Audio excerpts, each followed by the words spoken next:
Assalamualaikum warahmatullahi. Dalam video kali ini insyaAllah kita akan bincangkan secara terperinci dan juga secara praktikal berkenaan dengan volume price analysis. Video ini sangat penting, so pastikan anda lihat daripada awal sehingga hujung insyaAllah. So jangan ke mana-mana.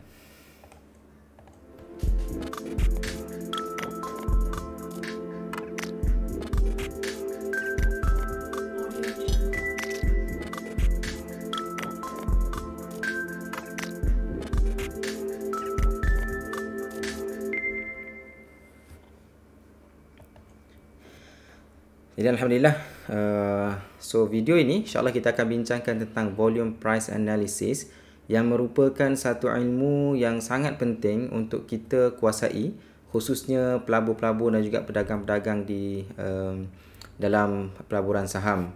So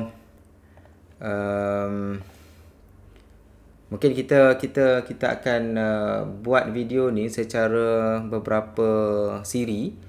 Tapi mungkin video kali ini mungkin sedikit panjang sedikit, tetapi saya minta supaya anda fokus dan juga cuba untuk memahami setiap apa yang saya cuba sampaikan dalam video kali ini. Kerana volume price analysis ini adalah satu perkara yang sangat-sangat penting untuk kita semua ketahui dan kuasai sebelum kita mampu untuk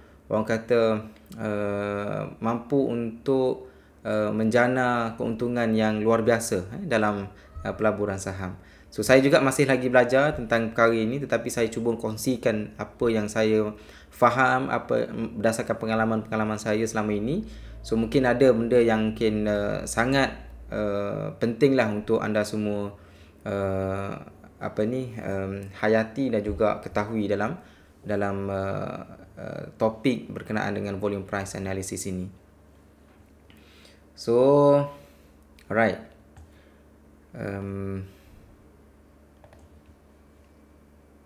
Okay. Sebelum itu saya nak buat disclaimer dulu.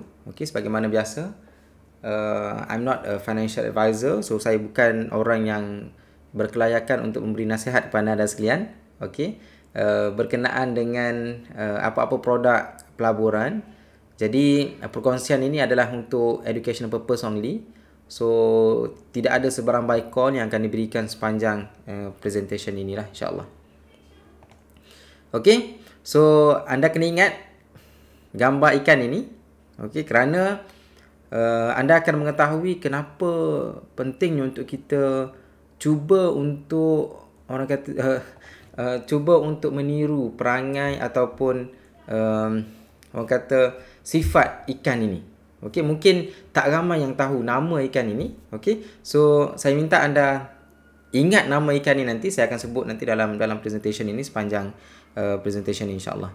Jadi ikan ini adalah ikan yang sangat istimewa dan kita sebagai pelabur dalam pelaburan saham ini, kita sebolehnya cuba untuk mengikut perangai ataupun sifat yang ada dalam ikan yang sangat special ini.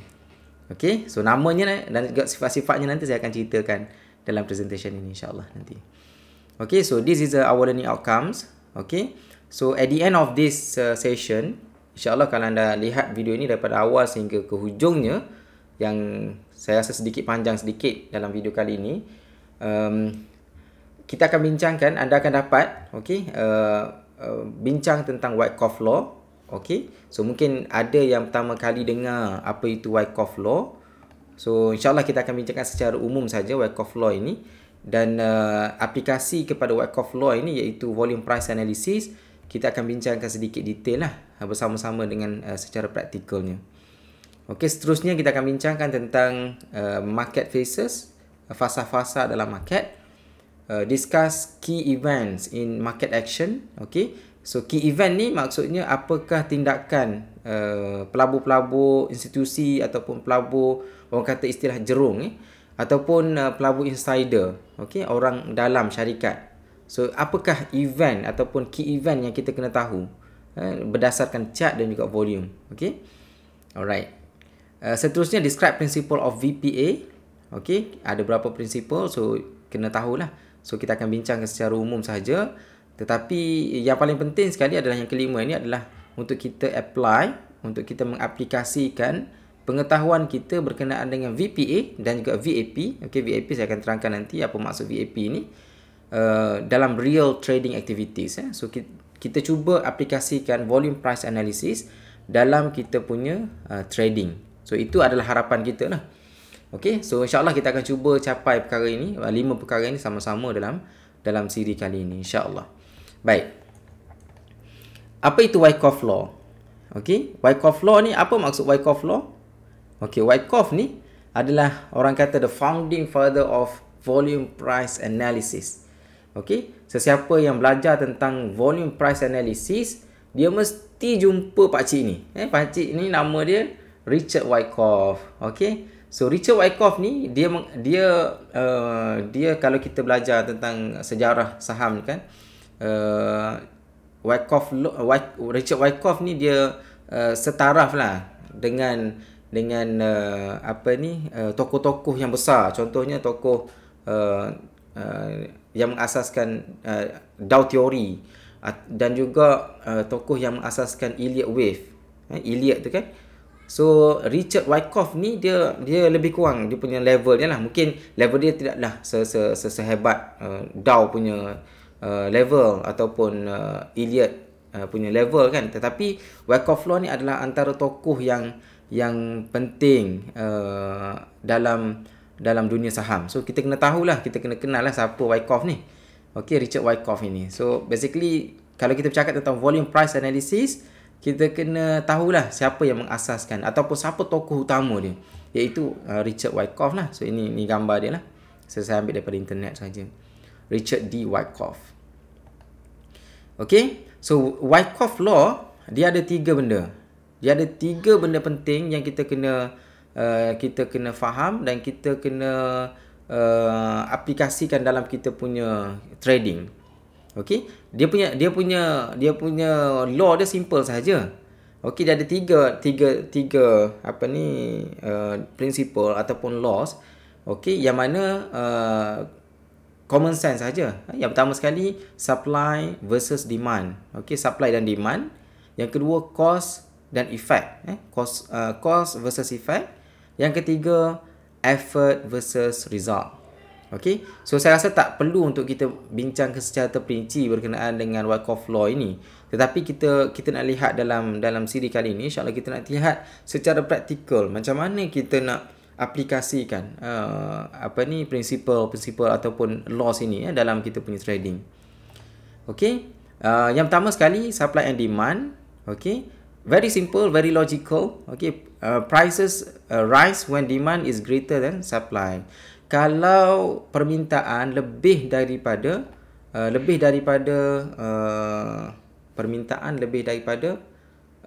supply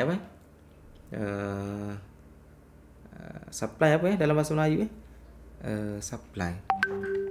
Faham Jadi kalau demand maksudnya permintaan tu lebih daripada stok yang ada contohnya kan. So harga akan meningkat. Kalau demand melebihi supply, harga akan meningkat. Okey, logical. Kalau demand itu kurang daripada supply, harga secara logical ni dia akan turun. Okey. Kalau demand sama dengan supply, maksudnya jumlah demand itu sama dengan jumlah supply, dia akan jadi no significant price changes lah. Tidak ada sebarang perubahan harga yang signifikan. Okey, low volatility lah. Alright. Sebagai contoh kita kata waktu awal COVID dulu.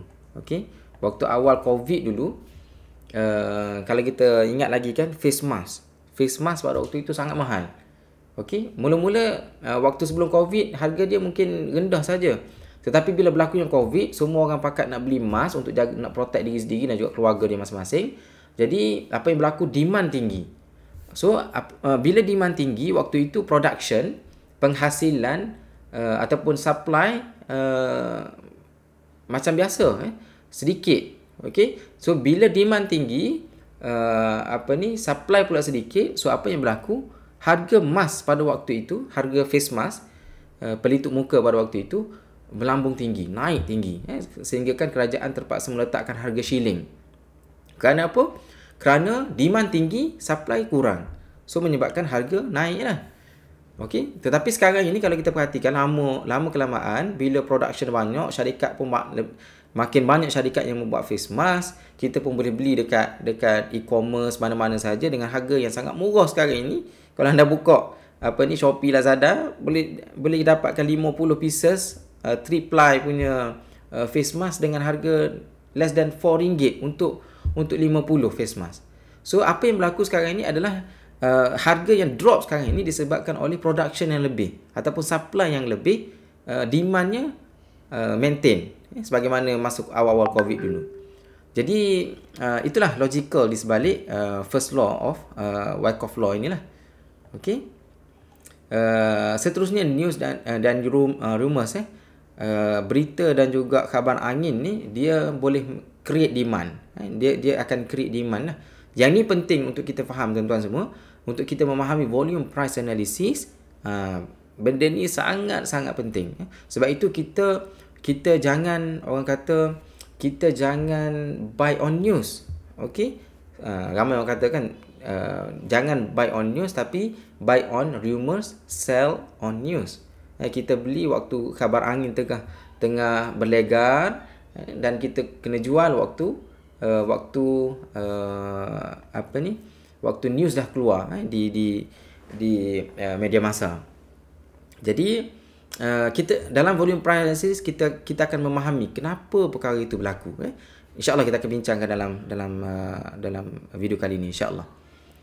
Alright. Now, seterusnya cause and effect. Okay, saya rasa tak perlu hafal pun semua ni. Okay, cause and effect ni, the differences between supply and demand are not random. Dia ada sebab kenapa berlaku supply and demand itu. Okay, ada sesuatu yang menyebabkan sesuatu itu berlaku. Okay, ada penyebab kepada sesuatu itu berlaku.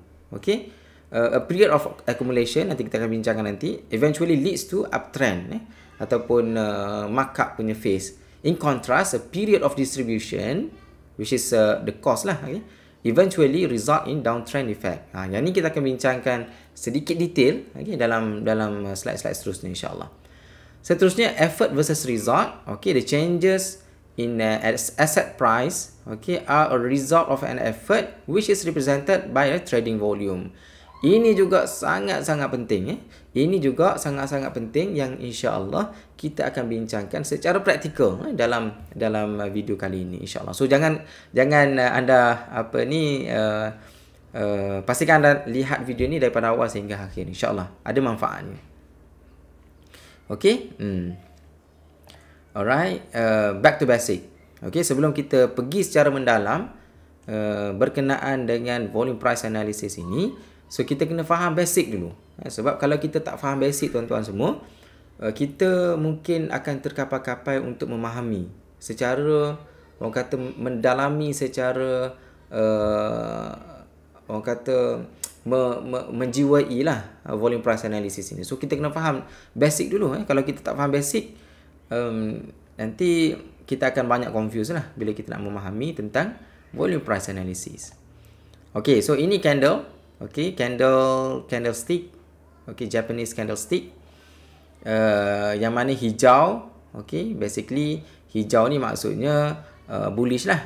Okay, maksudnya harga buka di sini, and then pada suatu masa dia turun ke bawah, and then dia pergi ke atas, lepas tu dia mungkin diturun, and then dia tutup pada harga ni. Okay, dia buka di bawah, dia tutup ke atas ni. So jadi candle hijau. Minta maaf lah kalau siapa-siapa yang dah tahu, tapi ini adalah revision lah, penting. Jadi candle merah, kenapa berlaku candle merah? Kerana dia buka di atas ini, and then harga berlegar sampai ke sini paling tinggi, dia pergi ke harga paling rendah, lepas tu dia tutup di sini, di bawah ni. So jadilah candle merah. Kerana apa? Kerana dia buka pada di harga yang atas, okay, tapi dia turun, and then ditutup di bawah ini. That's why dia jadi candle merah. Okay, alright. So asas candlestick lagi. Okay, perhatikan kalau di sini dia buka, okay, katakanlah pukul 9 pagi, Bursa Malaysia buka market, okay, kita tandakan sebagai open. Alright, lepas tu harga turun, and then dia menyentuh harga yang paling rendah pada hari tersebut. Yang ni kita tandakan sebagai low. Okey, kalau harga menaik dan dia menyentuh shilling ataupun harga yang paling tinggi pada hari tersebut, dia akan jadi high. And then kalau dia turun dan ditutup di situ, harga tutup di atas harga open, dia akan jadi candle hijau. So ini basic yang kita kena tahulah. Okey. Alright. Seterusnya kalau candle merah pula, so open dekat atas and then disentuh dekat harga yang paling tinggi, kita tandakan sebagai high. Dia turun and then disentuh harga paling rendah, kita tandakan sebagai low. And then dia naik dan ditutup di situ, okay, that is a close. And because of the close lower than open, so dia akan jadi candle warna merah. Okay. So this is a very basic, tetapi sangat penting untuk kita faham. Kalau kita tak faham yang ni tuan-tuan, kalau kita bincang volume price analysis, kita akan jadi confused lah nanti.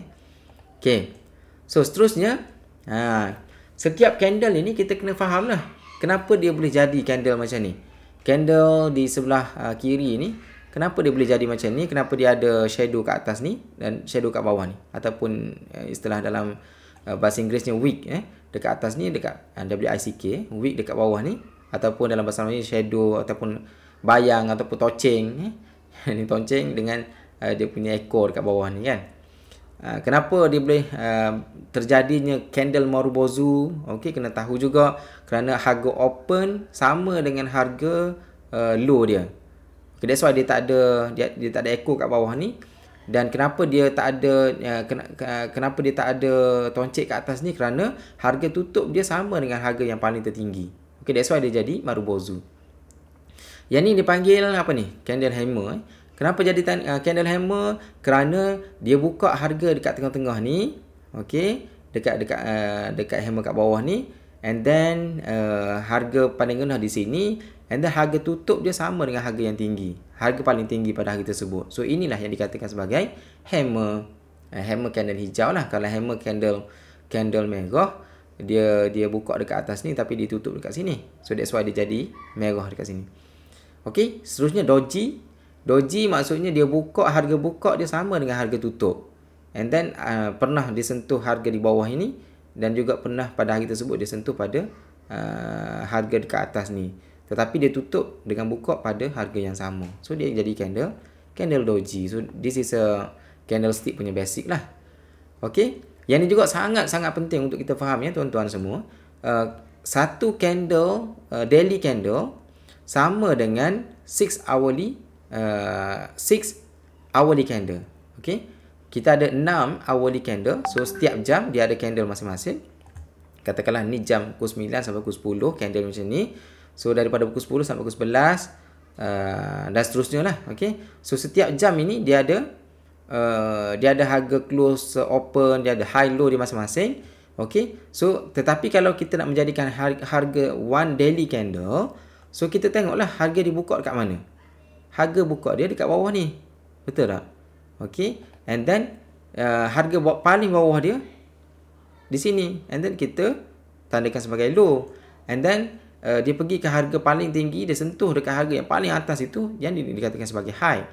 And then ditutup dekat mana? Dekat candle warna merah ni tuan-tuan. Candle merah ni dekat mana ditutup? Of course dekat bawah ni, sebab tu dia jadi candle merah. So kita tandalah dia punya line itu sebagai close. Okay. So cuba tuan-tuan teka. Candle yang akan daily candle, so day 1 ini, daily candle ni warna hijau ke warna merah? Okay. So kalau kita tak mampu untuk teka lagi, so ada masalah sikit ni. So kita kena cuba untuk ulang kaji benda yang basic ini, supaya kita faham di sebalik candle itu apa sebenarnya yang berlaku. So of course lah dia akan jadi candle warna hijau lah. Okey, kerana dia open dekat bawah ni. Okey, sebab dia open dekat sini, and then hujung minggu pula. Hujung hari tersebut pukul 5 dia tutup dengan harga dekat atas ni. Walaupun candle merah, tetapi dia punya candle daily dia adalah hijau. Kerana apa? Kerana dia buka jam yang pertama tu, dia buka pada pukul 9 pagi adalah di bawah ni. Walaupun dia hujungnya merah, tetapi masih lagi candle hijau kerana dia tutup di atas harga buka pada pagi tu. That's why dia jadi candle warna hijau. Okey, yang ni cuba teka apa yang akan berlaku. One weekly candle, okey, 1 minggu punya candle sama dengan 5 hari. 5 hari maksudnya hari Isnin, Selasa, Rabu, Khamis, Jumaat. Okey. So dia combine lah, campur semua ni dia akan jadi 1 minggu punya candle. Okey. So cuba teka apa yang berlaku. Candle 1 minggu. Alright. So kita buka. Ni harga buka dia dekat situ. Okey, harga paling rendah, harga paling tinggi, harga tutup. So agak-agak warna apa tuan-tuan? Dan apa bentuk candlenya? Candle ni macam tu lah. Inverted hammer ataupun orang panggil shooting star. Alright. So benda-benda macam ni kita kena tahulah. Okey. Sama juga konsepnya. Okey. Kita belajar tentang reversal candles. Banyak reversal candle kan. Bila berlaku pullback and then kita nak cari reversal, candle reversal. Candle yang membuat perubahan trend. Sebenarnya kita tak perlu hafal pun candle-candle tu. Kita ada candle hammer, ada bullish engulfing, harami, ada apa lagi? Ada piercing line, ada morning star, okey. Jadi sebenarnya kita tak perlu hafal pun benda tu kalau kita faham psikologi ataupun kita faham apa sebenarnya berlaku bila kita combine beberapa candle itu, okey. Sebagai contoh, yang ni candle hammer. Okey. So candle hammer ni terbentuk kerana apa? Kerana dia buka dekat atas ni. Okey. Dia buka dekat atas ini. Sorry, saya tak nampak, saya tak slide. Okey, yang ni candle hammer. Okey, kerana apa berlaku candle hammer? Kerana yang ni reversal punya candle lah. Okey, candle hammer ni berlaku kerana dia buka dekat atas ni and then dia turun and then dia turun and then dia balas dan dia tutup di atas ni. Very powerful. That's why dia membentuk scammer pula dah. Hammer ni adalah satu candle yang sangat power. Okey, hammer ni adalah satu candle yang sangat power lah. Okey. Alright. So kita kena faham lah di sebalik reversal candles itu apa sebenarnya berlaku. Okey. So kita nak lihat, sebolehnya kita lihat di penghujung ni. Dia punya momentum ni momentum turun ke momentum naik. Yang ni kan momentum naik kan, candle warna hijau ni kan. So possibility untuk keesokan harinya ataupun candle seterusnya hijau itu adalah tinggi lah. Sebab dia berhenti dekat sini. Dia berhenti dekat sini kemungkinan disebabkan oleh masa yang tak cukup. So pukul 5 dah terpaksa tutup dah kan. So ramai lagi sebenarnya yang nak beli, nak beli. Tetapi disebabkan masa yang tak cukup ataupun mungkin news tu tak tersebar lagi, okey, pada hari tersebut. So orang tak sempat masuk. That's why ini adalah reversal candle yang sangat power lah. Okey. So basically kita kena faham psikologi di sebalik candle-candle itu. Apa sebenarnya berlaku? Apa sebenarnya siapa yang menguasai pasaran? Sama ada seller ataupun buyer. Okey. So kalau candle bullish engulfing macam ni, maksudnya di hujung-hujung itu ataupun yang at the current moment buyer lah yang menguasai pasaran. That's why dia candle jadi candle hijau macam ni. Okey, walaupun akhirnya membentuk tukul ni, tapi sebenarnya tukul ni dia hasil daripada tolakan yang disebabkan oleh candle Marubozu ataupun candle bullish ini, yang warna hijau ini. Sama juga dengan morning star. Okey, morning star apa yang berlaku? Dia turun and then dia naik. That's why dia bentuk tukul juga. Okey. Sama saja. So kita kena faham di sebalik candle itu. Yang ni morning star kan. Okey. So dia buka dekat sini, dia turun and then momentum yang hujung tu dia naik. Dia tolak. Okey, buyer masuk, dia tolak sampai ke atas ni. Okey. Kemungkinan next candle adalah hijau. Kerana apa? Kerana kemungkinan ramai lagi yang tak sempat masuk ni. That's why keesokan harinya kemungkinan yang tinggi, okey, untuk dia meneruskan kenaikan. Okey. Itu je psikologi di sebalik candle. Yang ni apa nama ni? Yang ni bullish harami. Okey, harami. So kan harami kan? Apa maksud harami? Harami ni maksudnya mengandung. So candle hijau dia berada di tengah-tengah. Body candle merah. So itu yang dipanggil sebagai harami lah. Macam candle hijau ini kandungan kepada candle apa ni merah ini. So ini bullish harami. So sama juga kalau kita combine dua candle ini, dia akan jadi high hammer juga. Okey. Sebab itu setengah-setengah orang bila tanya apakah candle yang paling power, okey. Ada orang kata bullish engulfing. Ada yang kata Morningstar. So macam-macam sebenarnya. Dia benda sama je sebenarnya tuan-tuan. Dia sebenarnya benda yang sama saja. Kalau kita combine candle-candle tersebut, apa bentuk akhirnya? So benda ni adalah benda yang logical lah. Okay. Alright. Yang ni kalau sesiapa yang biasa dengan platform M+ ataupun Excel Force ke ataupun end-to-end Excel Force kot yang menjadi base ataupun platform untuk setengah broker, platform broker. So anda boleh nampak lah macam ni kan. So yang ni adalah daily ataupun dipanggil tick chart So dibuka pukul 9 pagi dekat sini, dia tutup pukul 5 petang dekat sini. So just imagine apa jenis candle yang akan terbentuk. Maksudnya daily candle dia. Okay. So daily candle dia kita tengok, kita letak kat situ yang tu open, and then yang tu high. Okay. Yang tu close. Okay. So candle apa yang terbentuk? Candle macam ni lah. Okay. So dia buka dekat bawah. Ni. And then dia naik, dia sentuh dekat atas high dia. And then dia turun dan ditutup dekat sini. Okay, so dia jadi candle warna hijau. Walaupun dia turun, tetapi still hijau kerana harga buka dia lebih rendah berbanding dengan harga tutup dia. So jadi candle hijau. Alright. So yang ni saya ambil daripada counter cash. Jadi yang ni saya snapshot daripada tick chart untuk counter cash pada hari tersebut. So yang ni kita tengok dekat trading view ataupun platform lah untuk daily punya candle. So samalah bentuk dia. Okey, macam ni dekat dia punya daily candle dia akan keluar lah macam ni. Okey, bila pukul 5 lah dia akan keluar macam ni. Alright. Yang tu basic ni. Baik, tuan-tuan semua.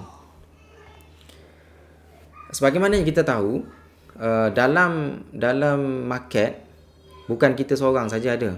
Beribu-ribu, berpuluh-puluh ribu, beratus-ratus ribu orang yang ada dalam market. So kita nak tahu siapa yang ada dalam market ni? Okey, siapa yang ada dalam market?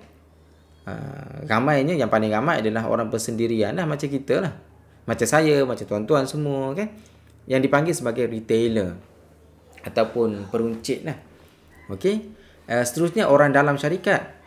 Okey, orang yang mengusahakan syarikat itu dia apungkan dia punya saham di Bursa Malaysia, and then dia pun ada juga. Maksudnya dia ada juga trade saham dia sendiri. Jadi dia orang ni adalah salah seorang daripada market participant kita panggil peserta dalam pasar tu. Jadi dia orang pun ada jual beli saham juga kan. Okey. Seterusnya pengurus dana. Okey, pengurus dana ni ada yang daripada dalam negara dan juga ada yang daripada luar negara. Ada juga broker dan juga ramai lagi lah partisipan-partisipan yang lain yang ada dalam market. Baik, kalau kita tengok gambar ni tuan-tuan semua, ada jerung dekat situ kan. Lepas tu ada ikan-ikan kecil. Okey, ada ikan-ikan kecil. Baik, di awal presentation pada kali ini saya ada tunjuk satu jenis ikan, okey, yang mana ikan tersebut sangat istimewa. Okey, sesiapa yang mungkin biasa dengan laut dalam, pergi memancing ke ataupun orang yang daripada background nelayan dan sebagainya, mungkin kenal dengan seekor ikan ini. Okey, apa ikan itu sebut? Dia panggil ikan remora. Okey, remora fish, ikan remora. Specialnya remora ini tuan-tuan semua. Okey, remora ni dia dia melekat pada ikan-ikan besar dalam lautan. Okey. Jadi dia punya sifat dia menumpang ikan-ikan besar. Okey. Termasuklah jerung. Jerung ke ikan paus ke. Biasanya jerung lah, kita nampak jerung kan. Dia bila kita tengok dokumentari dalam National Geographic dan sebagainya, bila kita tengok haiwan ikan paus, ikan jerung, okey, kita akan nampak ikan kecil yang cuba untuk apa orang kata, untuk attach, untuk follow sekali kan. Ada juga ikan yang bukan remora, tapi remora ni special kerana apa? Kerana dia memang ada hubungan, orang kata hubungan simbiosis antara remora fish itu dengan ikan jerung. Okey, dan Allah Subhanahu Wa Taala dia menjadikan remora fish ni dia ada satu alat dekat atas kepala dia. Okey, kalau kita sekali tengok mungkin terbalik kan. Tapi dia punya ni dipanggil saka dia punya sak. Dia ada satu alat dekat atas kepala dia. Okey, yang mana alat dia ni dia boleh melekat pada ikan jerung. Okey, so bila dia melekat pada jerung, so jerung itu pergi ke mana-mana dia akan follow sekali. Okey, dan jerung bila ikan remora ni dah attach dengan dia, sebenarnya jerung pun mendapat manfaat juga daripada ikan remora ni. Remora ni dia dapat selamatkan diri dia dapat makanan dan sebagainya daripada jerung. Tapi jerung juga mendapat manfaat daripada ikan remora, kerana ikan remora ini yang orang kata membersihkan badan dia dan beberapa benda lain yang remora fish ini bantu jerung. That's why dalam sains dia panggil hubungan simbiosis. Maksudnya saling bantu-membantu antara host dengan penumpang dia. Jadi tuan-tuan, kita ni sebagai orang kata ikan kecil dalam luatan yang luas, okay, ikan bilis ataupun ikan kecil dalam dalam lautan pasar ataupun pasaran saham yang sangat luas ini, sebolehnya kita kena tiru perangai remora fish ini. Dan kita cuba amalkan apa yang dipraktikkan oleh ikan remora ini. Okey, so kita try follow apa yang jerung cuba buat. Okey, yang tu yang menjadi satu kunci yang sangat-sangat penting tuan-tuan semua untuk kita membina kejayaan dalam pelaburan saham. This is a very important. Okey, alright. Ingat nama ikan ni adalah ikan remora. Baik, saya nak kenalkan seorang pakcik ni. Okey, nama dia Mr. Joe. Okey, kenapa Mr. Joe? Kerana ini mewakili jerung. Okey, jerung dalam pasar, dalam market lah. Okey, so Mr. Joe ni adalah saudagar. Seorang, orang kata dia ni seorang yang sangat kaya, banyak duit. Okey, just imagine kita ni adalah Mr. Joe. Ataupun cuba bayangkan seorang yang bernama Mr. Joe. Okey, dia ada banyak duit, berjuta-juta duit. Kita mungkin tak sampai level dia lah. Okey, dan dia adalah orang dalam syarikat ataupun orang yang mempunyai information berkenaan dengan sesuatu syarikat itu yang disenaraikan di bursa lah. Okey, so cuba kita fikirkan bagaimana kita nak mendapat maximum profit.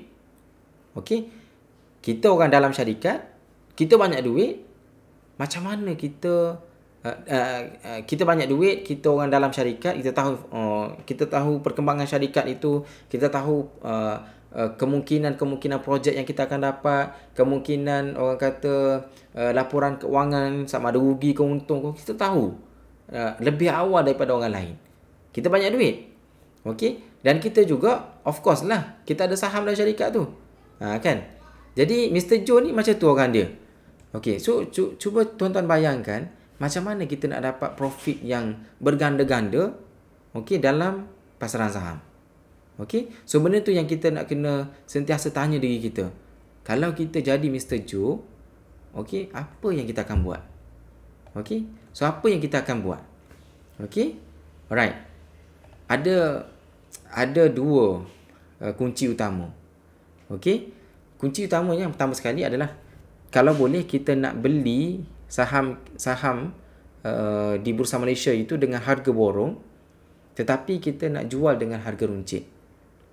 Okey, ini pada pandangan orang kata insider ataupun smart money kalau setengah-setengah orang sebut kan, ataupun jerung lah. Okey, so dalam kepala jerung ni dia ada duit banyak, dia tahu informasi berkenaan syarikat, dia banyak informasi yang mungkin orang lain tak tahu, dia tahu apa yang dia akan buat. Okey, so dia akan cuba beli sesuatu saham itu dengan harga borong tapi jual dengan harga runcit. Okey, ini nak kena faham ni. Okey, so seterusnya kita akan masuk dalam 4 fasa market ni. 4 fasa market yang ni mungkin ramai dah bincangkan di luar sana lah. Okey, fasa accumulation, fasa markup, markdown and then distribution. Okey, so sebenarnya 4 fasa market ini adalah fasa yang mewakili tindakan oleh Mr. Joe ini. Okey, kalau kita nak faham fasa accumulation, markup, markdown, distribution ini, kita kena letakkan diri kita dalam kasut jerung. Barulah kita faham apa sebenarnya maksud accumulation, apa maksud markup, maksudnya raising ataupun fasa peningkatan itu, apa maksud fasa markdown, fasa penurunan, dan juga apa maksud fasa distribution. Yang tu kita akan bincangkan lah. Okey, alright. Okey, ini secara grafikal kita nak tunjukkan fasa accumulation, fasa markup, and then fasa accumulation, markup, distribution and markdown. Okey, alright. Okey, secara umumnya ada 5 aktiviti yang orang kata menjadi aktiviti utama Mr. Joe. Okey, ada 5 aktiviti yang dijalankan secara aktif oleh Mr. Joe. Okey, yang pertama sekali fasa accumulation.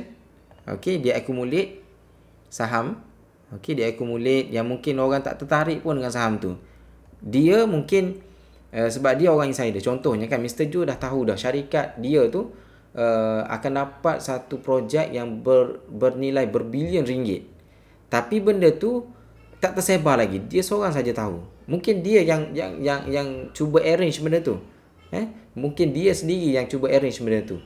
Jadi pada waktu pada waktu masyarakat awam ataupun retailer tak tahu lagi tentang perkembangan syarikat tersebut, so dia dah start accumulation, fasa accumulation. Maksudnya dia kumpul sikit-sikit, sikit-sikit. Okey. Seterusnya fasa distribution. Pada fasa ini, okey, dia distribute, maksudnya pegangan yang dia kumpulkan. Okey. Pegangan yang dikumpulkan tu dia distribute sikit-sikit kepada retailer ataupun pelabur-pelabur lain lah. Okey. Seterusnya adalah testing. Nanti kita akan bincangkan sedikit apa maksud testing ini. Okey, yang seterusnya adalah selling climax and then buying climax. Yang ni kalau nak baca kalau nak faham detail tentang semua aktiviti ni, anda boleh baca buku Anna Collin. Okey, yang saya dah buat review tentang buku tersebut dalam video sebelum ini. Okey, dia ada bincangkan secara terperinci lah tentang aktiviti-aktiviti yang dijalankan oleh jerung ini. Okey, alright. Okey, kalau kita lihat di sini fasa accumulation ini, fasa mungkin dalam bahasa kita kan fasa pengumpulan lah. Maksudnya jerung ataupun insider tengah kumpul. Okey, walaupun dia dah tahu dah, okey, laporan kewangan syarikat yang sangat awesome, tetapi masyarakat ataupun retailer dekat luar sana tak tahu lagi, tapi dia dah kumpul dah. Dia dah kumpul dekat sini. Okey, seterusnya bila dah keluar news di apa ni, di Edge ke ataupun The Star ataupun mana-mana platform berita, okey, barulah dia akan start fasa markup. Okey, dia akan start fasa markup, and then seterusnya bila dah sampai target dia, okey, bila dah sampai target yang apa ni, jerung ni dah set awal-awal, dia akan start fasa seterusnya, iaitu fasa distribution. Dia akan distribute pegangan yang ada dalam gudang dia ni. Okey. Pegangan yang ada yang Mr. Joe ni, sorry. Okey, yang dia tengah kumpul dalam store dia ni banyak, and then fasa distribution ni dia akan distribute sikit-sikit. Okey, dia akan distribute kepada retailer ataupun investor lain lah. Okey, and then bila dah habis dalam dia punya store dia, okey, so barulah dia akan start balik dia akan cuba untuk push down harga. Okey, yang ni dah dikatakan sebagai fasa markdown, fasa penurunan. Okey, so kalau kita kan awal-awal tadi kita kata kita jangan jangan buy on news. Okey, buy on rumors. Okey, sell on news. Okey, so jangan kita beli berdasarkan berita yang keluar dalam paper, kerana kemungkinan, okey tuan-tuan dengar this is very important. Kalau kita beli berdasarkan sell on news, kemungkinan kita akan terperangkap dalam permainan jerung. Okey, sorry, kalau kita, sekali lagi saya rephrase, kalau kita buy on news, kita ada possibility untuk terperangkap dalam permainan jerung. Okey, so buy on news ni agak bahaya sebenarnya. Okey, just imagine cuba kita bayangkan kalau kita orang insider. Okey, kita Mr. Joe tadi. So bila dia dah tahu tentang possibility syarikat dia outperform, maksudnya dia syarikat dia sangat hebat, maksudnya dapat projek ke, ataupun dia punya laporan keuangan yang terkini tu yang akan dikeluarkan nanti sangat hebat. Okay, so dia akan kumpulkan dia punya saham. So bila start fasa markup, dia akan keluar news. Sebab tu ada news kat sini. Okey, dia akan keluarlah positive news. Positive news ni termasuklah laporan keuangan yang untung tinggi, dia dapat projek, macam-macam lagi lah tuan-tuan. Dia buat joint venture dengan mana-mana syarikat tertentu, dia buka kilang baru dan sebagainya. Jadi positive news. Okey, yang ni mungkin positive news dekat selepas fasa accumulation ni mungkin kita boleh tangkap dekat sini. Okey, tetapi kalau contohnya positive news yang berlaku dekat fasa distribution ini, okey, sedangkan dia dah nak distribute. Okey, benda tu dah nak distribute, tetapi kita terbeli dekat sini. Okey, sedangkan jerung dah cuba untuk melepaskan pegangan dia. Okey, tapi kita dah beli kat sini sebab positive news ada kat sini. Okey, so bila kita beli dekat sini, kita risau takut sebenarnya news itu sebenarnya petanda untuk bermulanya fasa markdown. So that's why kita kena very careful. Jangan kita bila baca saja berita yang positif tentang sesuatu syarikat, okey, contohnya kita terus beli. Okey, so kita kena berhati-hati kerana itu mungkin kita mungkin terperangkap dalam permainan jerung lah. Okey, so sangat-sangat penting ya. Alright. Okey, so kalau kita perhatikan dekat sini ada juga negative news. Negative news ni tidaklah sampai orang kata news yang mencalarkan syarikat dia sampai dia tak boleh bangun terus kan. Jadi mungkin negative news tu mungkin berita-berita yang sedikit orang kata mengurangkan kepercayaan sedikit sajalah. Okey, contohnya dia tak dapat projek kecil ke, ataupun dia putuskan agreement dengan mana-mana syarikat ke. Yang tu mungkin berita tu tidaklah orang kata mengakibatkan fundamental dia teruk. kan. Tapi berita tersebut dia sedikit menggoncangkan pelabur-pelabur yang ada dalam syarikat tu lah. Sedangkan syarikat tu okey je, tak ada masalah. Okey. Tapi negative news ni dikeluarkan untuk orang kata push down sedikit dia punya harga pasaran dia, harga market, untuk jurong tersebut memulakan kembali dia punya fasa accumulation di sinilah. Okey. So panjang sedikit perbincangan berkenaan dengan empat fasa ini. Okey, kita ada buying climax and selling climax. Yang ni tuan-tuan semua, buying climax ni maksudnya penghujung lah, petanda penghujung berlakunya fasa accumulation. Kalau buying climax maksudnya last resort dah, dia dah last dah dikumpul sebelum dia push harga naik ke atas. Okey, iaitu buying climax. Selling climax maksudnya dia dah jual habis dah, last kali dia nak jual. Okey, effort dia last kali, dia adalah dia punya petunjuk apa yang akan berlaku pada chart pada selling climax ini sebelum berlakunya fasa markdown. Okey, so di sini ada test yang dibuat oleh Jurong. Okey, apa maksud test ini? Kenapa dia perlu test?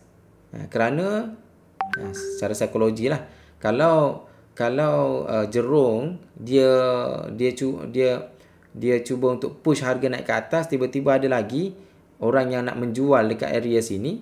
Sepatutnya bila dah dia accumulate, bila dia push harga naik, sepatutnya harga dah akan naik lah dengan easily kan, dengan mudah. Tetapi bila dia buat test, okey, tiba-tiba dia cuba push harga naik, tetapi seller cuba untuk push down balik. Okey, maksudnya ada lagi lah orang yang berada dalam market pada waktu itu, okey, yang mungkin akan menyebabkan susah untuk harga naik. So that's why dia akan turun balik. Okey, then dia buat test sekali lagi. Okey, kalau sekiranya mudah untuk naik, okey, dah tak ada dah pressure untuk orang jual dekat area sini, maka dia akan start lah mula fasa markup sehinggalah sampai dia punya target. Okey, sebelum sampai selling climax. Okey, bila dah jual dekat sini, okey, dia melepaskan pegangan, and then dia buat test sekali lagi sebelum dia buat markdown punya fasa. Okey, test di sini maksudnya dia akan cuba untuk turunkan harga market. Dia nak tengok sama ada buyer tu masih ada lagi tak dekat bawah ni. Okey, kalaulah dia buat test, tiba-tiba buyer masuk, okey, dia ada petanda lah macam mana buyer boleh masuk pada waktu itu. Dia ada petunjuk dekat volume dekat bawah. Okey, kalau sekiranya masih ramai lagi buyer dekat bawah ni, maksud dia akan berlaga dalam channel ni lagi lah. Okey, sebelum dia test sekali lagi, kalau sekiranya mudah untuk harga turun, dah buyer tu dah tak ada dah ataupun berkurang, okey, so dia akan memulakan step seterusnya, iaitu markdown. Jadi itulah orang kata empat fasa market yang kita sebagai retailer kena tahu, dan kita cuba untuk berada dalam kasut insider ataupun kasut Jurong, supaya kita tidak, orang kata, tidak terkena lah dengan permainan Jurong. Tuan-tuan, ini bukan teori yang saya buat sendiri kerana ini ramai orang tulis dalam buku, orang share dalam kursus-kursus dan sebagainya. Saya hanya terjemahkan kepada tuan-tuan semua supaya bila tuan-tuan baca sendiri ataupun pergi kursus dan sebagainya, mudah nak faham lah. Dan kita sendiri pun dalam trading kita boleh apply lah benda ni untuk membantu kita membuat keputusan lah. Okey, so sorry panjang sedikit penerangan berkenaan dengan perkara tersebut. Baik, ini contoh saya bagi. Ada satu hari pada 20 Januari tahun 2021 keluar satu news, Wydad to develop project worth 40 billion GDV in Langkawi.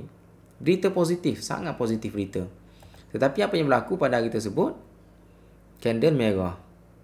Okey. So secara logik, kalau kita fikir logik, sepatutnya kalau berita positif pada hari tersebut, sepatutnya candle hijau lah. Tapi kenapa jadi candle merah? Ini yang kita katakan sebagai jangan kita beli on news. Okey? Jangan kita beli based on news. Kerana kalau kita beli on news, ada possibility yang agak tinggi untuk kita terperangkap dalam permainan orang-orang yang tertentu lah. Okey. Saya ni contoh saja tuan-tuan Mungkin contoh ni tak tepat. Mungkin apa yang berlaku di sebaliknya saya tak tahu Yang ni based on saya punya pengalaman sendirilah. Saya tidaklah kata ada orang yang bermain, ada orang yang kontrol di belakang syarikat ini, tidak. Okey. Saya kata mungkin saja, saya tak kata benda ini berlaku kan. Ini contoh sajalah. Mungkin tak tepat contoh saya ni kan. Yang ni contoh KG Group Yang ni bukan buy call. Sekali lagi saya beritahu kalau anda nak trade, nak masuk counter ni, so you have to be responsible with your own decision lah. Okay. K Group tuan-tuan semua, kalau kita perhati, lama dah dia berada dalam fasa dalam range harga yang fix macam ni. Okey. Kalau kita tengok fundamental kumpulan K Alliance Group ini, dia punya fundamental dia agak bagus tuan-tuan. Okey, tetapi harga dia macam ni je. Okey, yang ni mungkin anda mungkin tak rasa pelik. Okey. Cuma tengok kat bawah ni tuan-tuan. Cuba tengok kat bawah ni. Harga di bawah sen sekarang ni dalam 45 sen. Sorry, bukan 45 sen 4.5 sen. Bukan 45 sen. 4.5 sen. Bawah daripada 10 sen lagi. Maksudnya sangat rendah lah. Tuan-tuan semua, kalau kita perhatikan, okey, K Group ni, kalau anda biasa tengok buletin utama dalam pukul 8.30 ada berita tentang bisnes dan investment. Jadi dalam salah satu laporan yang wajib lah setiap malam, especially waktu hari working day, adalah laporan bursa. Syarikat mana yang paling untung, syarikat yang paling aktif, syarikat mana yang paling rugi. So biasa kita tengok lah. Okey, tuan-tuan semua, boleh bayangkan syarikat K Group ini pada satu banyak kali jugalah. Banyak kali juga saya tengok, at least sekali saya tengok ada keluar syarikat K Group dalam syarikat yang paling aktif. Okey, kalau tak silap saya pada hari ni ataupun hari ni, saya tak ingat. Okey, keluar di skrin syarikat K Group, syarikat yang paling aktif. Tapi bila kita tengok chart dia, tengok kat atas chart dia ni tuan-tuan semua. Kalau kita tengok chart dia, tak bergerak pun. Tapi volume dia tinggi. Volume dia sangat tinggi. Tuan-tuan semua, kalau tuan-tuan tengok ini secara intraday kan. Tengok intraday, lepas tu tuan-tuan tengok berapa volume yang menghasilkan bar setinggi ni. Okey. So saya duk calculate untuk menghasilkan satu volume ini, dia memerlukan modal lebih daripada 1 juta. 1 juta RM. RM 1 juta lebih. Okey. Tetapi kalau kita tengok dekat atas ni tak ada pun.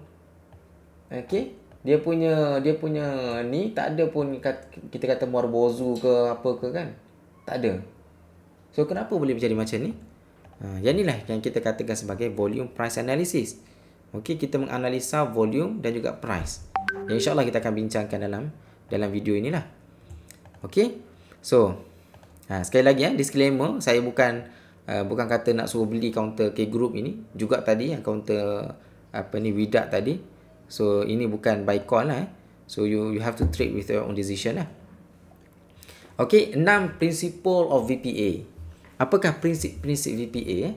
So kita nak go through, kita nak masuk dalam topik VPA. So satu, VPA is not an it is an art, not science.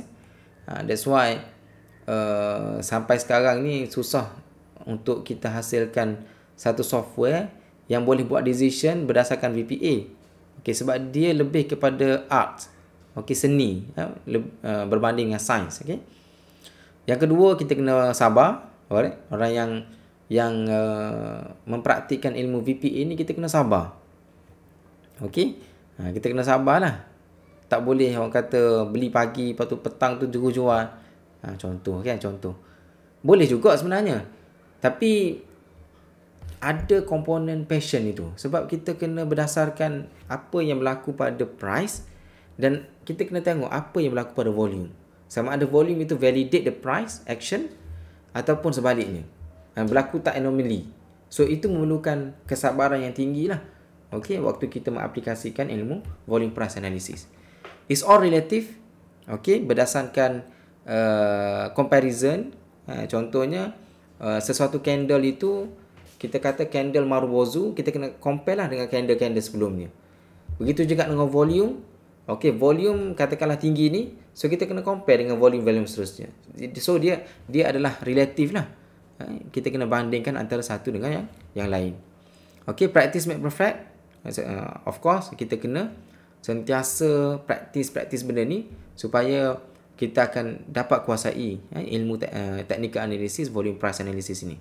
Okay.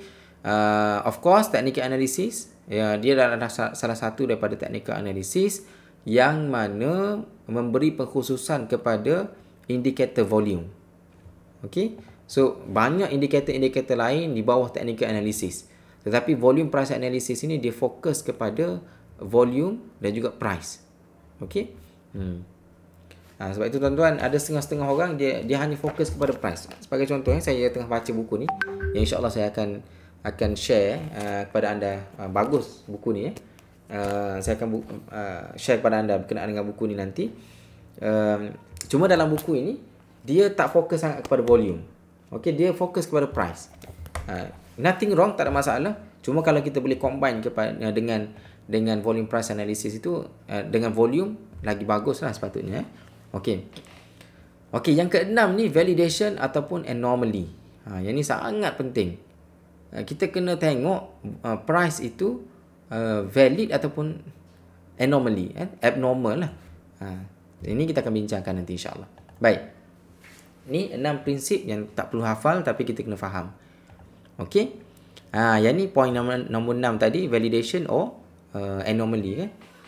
Baik. Sekiranya, okay, this is a very important, sangat penting. Yang ni kita kata effort versus result. Okay, effort versus result. Effort dekat bawah ni, result kita akan nampak. Okay, effort maksudnya volume, dan resultnya adalah price action dekat atas ni. Kalau kita tengok candle Marubozu dekat atas, okey, dan kita tengok kalau candle Marubozu sepatutnya dia punya volume dia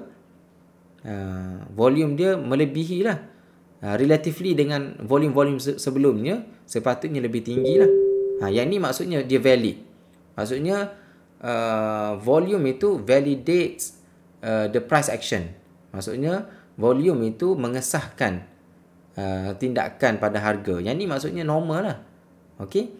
Kalau candle yang sedikit macam ni, cetoik sikit je, kita menjangkakan bahawa aktiviti dekat bawah ni ataupun aktiviti jual beli, volume dekat bawah ni rendah jugalah.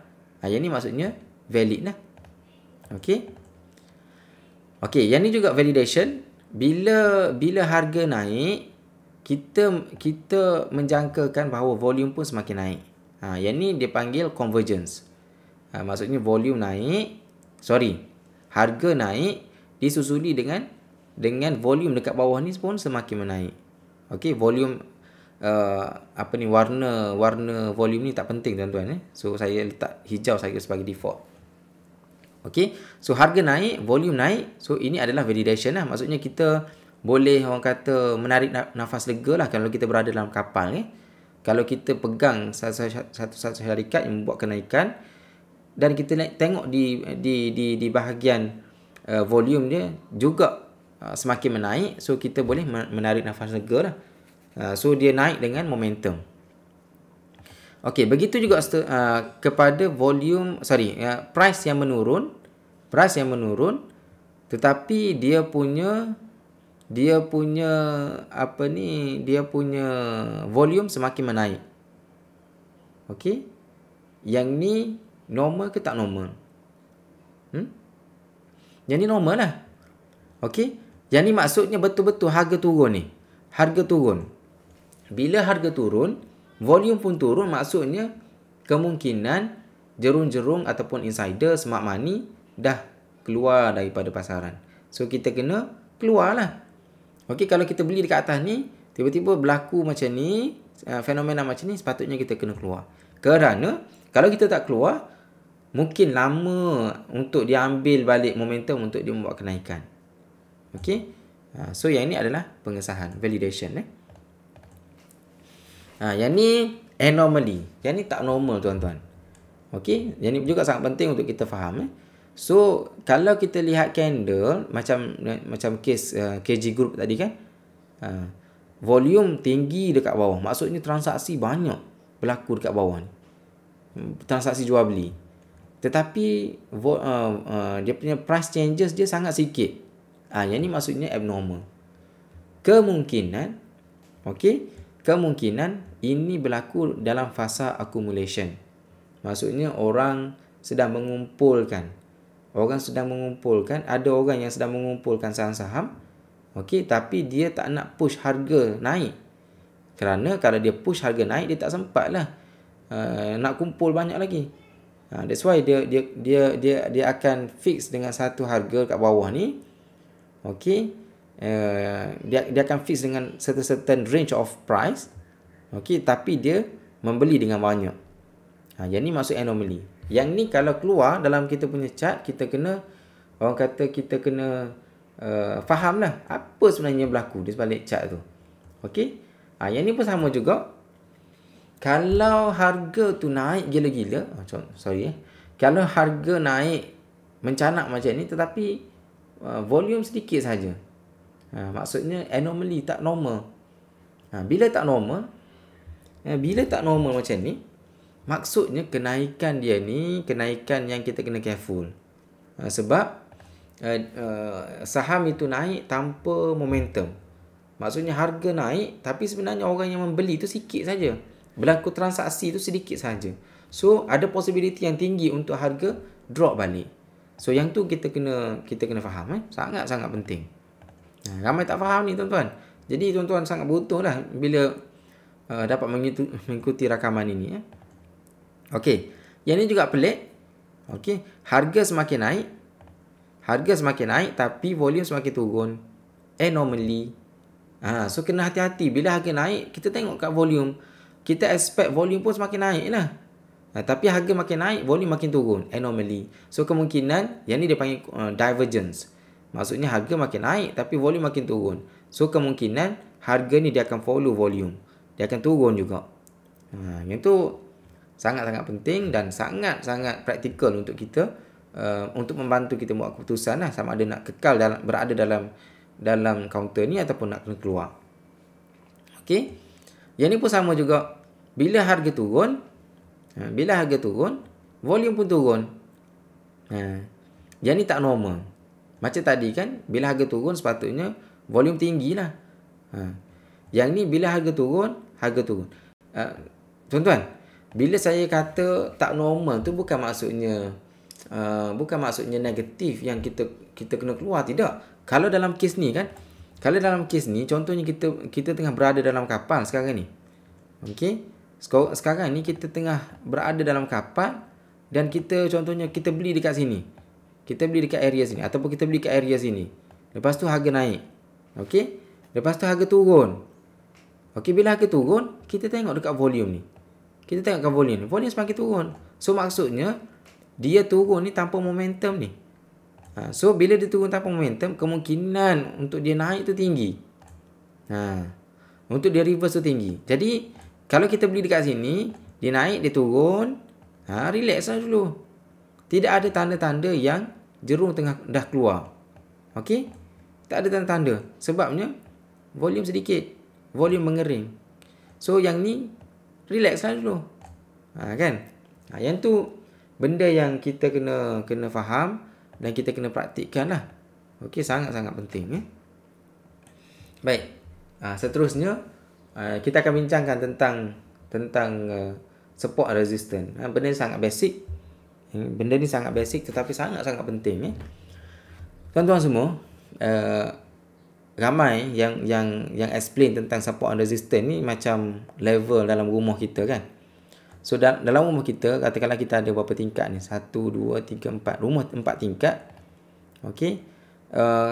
Katakanlah kita apa ni? Baling apa ya? Baling bola contohnya. Bola besi lah contohnya. Ataupun bola. Kalau kita baling bola dekat shieling, bola sepak kita tu, kita baling bola dekat shieling, apa yang berlaku? Dia akan melantun. Okey. So bila dia sampai dekat dia punya lantai, dia akan melantun. Bila sampai kat shieling, dia melantun balik. Okey. Dan bila sampai dekat lantai, dia akan melantun balik.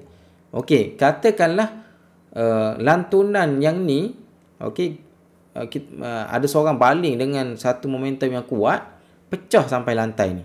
Katakanlah ni lantai kayu contohnya kan.